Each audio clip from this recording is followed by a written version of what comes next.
Good evening, my fellow Americans. It's great to be with you. A special shout out to Kansas over there, my good friends from Kansas.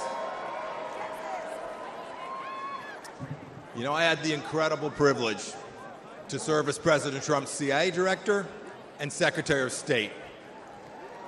It was my greatest honor to work with him every single day to serve you, the American people. Now you all are paying attention, so you know what the Trump administration achieved, but it's worth going through a few of these accomplishments. Let's start with this. There were no new American wars.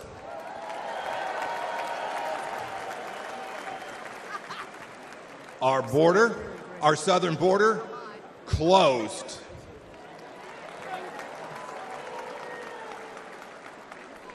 It may seem like a long time ago, but when we took office, there were people's heads being cut off at the beaches. We destroyed ISIS and its caliphate. And you know, here's another fun fact. We never lost our Secretary of Defense for 2 weeks either.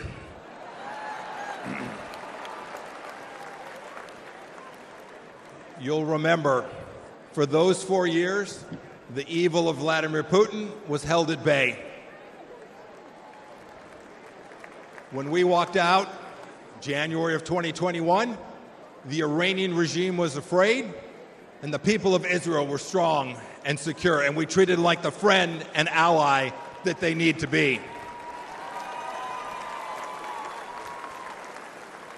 Everywhere we went, religious freedom was protected.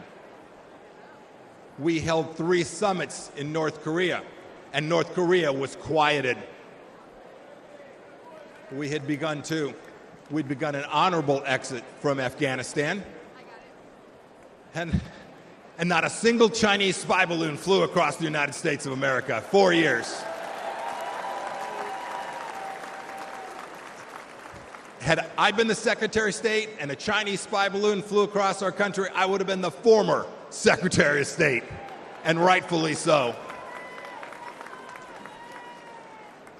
You know, under President Trump, the Chinese Communist Party, which to this day presents the greatest threat to our nation from outside of our country, we confronted it like never before.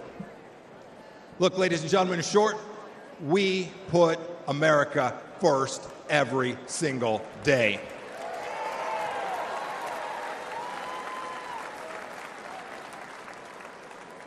"42 months on, what has Joe Biden and Kamala Harris done? And their leftist handlers, what have they delivered to us for security and prosperity? Almost nothing. Let's start with this. You saw some of them last night. 13 new Gold Star families from Afghanistan. As an Army veteran, I want to speak to everybody who served in Afghanistan. I'm disgusted by the Biden administration's incompetent pullout from that country.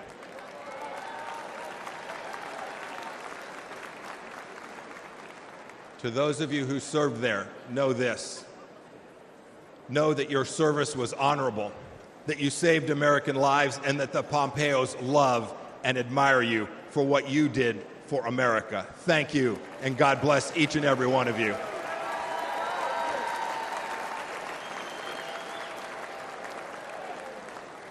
Every one of you has served in uniform, and the families of those, you deserve a president who will not check his watch while he is honoring our fallen brothers and sisters.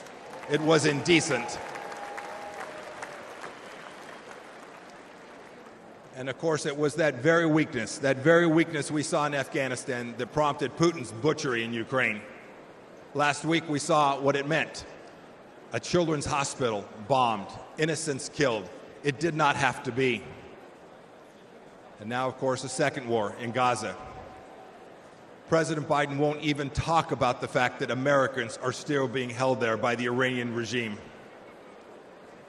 Contrast that with what we did when Americans were wrongfully held. President Trump sent me to North Korea to bring home 3 American pastors.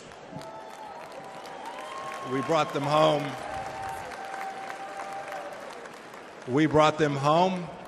along with dozens of others.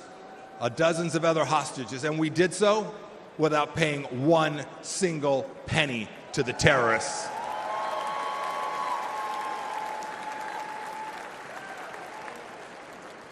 And what about Iran today?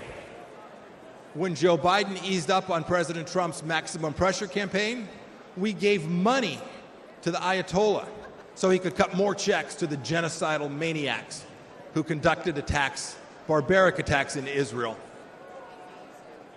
And now, of course, closer to home, a massive national security challenge. Our southern border is a welcome mat. It's a welcome mat for Islamist terrorists, drug dealers, Chinese spies, and violent criminals. Ladies and gentlemen, President Biden sold out our citizens and our security and our sovereignty, and we need to get it back, and I am confident that we will get it back. I had this incredible privilege to serve as your top diplomat. I saw how the world always looks to our nation as the unrivaled example of what a free society should look like. But unfortunately, President Biden struts the global stage. Maybe I should say he shuffles the global stage. He talks a big game about American values. But what's he done at home? What's he shown the world? What have he and his leftist base actually shown other nations? He's censored free speech here at home. He's put woke into the military that I and you so desperately love. We must reclaim it. He put it in our schools as well. He's weaponized the justice system against our political opponents. And even to this day, as we sit here today, he and Vice President Harris are providing appeasement to the pro-Hamas radicals on our streets here inside the United States. And even worse, today, this administration treats illegals better than our own citizens. That is indecent. And the entire administration has failed to tell us the truth that we all know and is so dangerous to our nation, the truth that Joe Biden can't handle that 3 a.m. phone call. Indeed, he won't take a phone call after about 4 p.m. My call to you tonight is really straightforward. It's really simple. We can't trust the Biden administration, and that means we have work to do to uphold American values. It is up to those of us in the room tonight and those of you watching tonight. Donald Trump will every day, I saw it firsthand, he will put America first. So let's do what's right and what's important. Let's elect a president who isn't ashamed of our nation and will never apologize for our country. And when we do, we will put a strong America First leader back in the White House. We'll re-elect Donald J. Trump, and we will make America special, exceptional, and of course, great again. Thank you. God bless you. God bless our veterans and the United States of America. Thank you all. Thanks for watching. Stay updated about breaking news and top stories on the NBC News app or follow us on social media.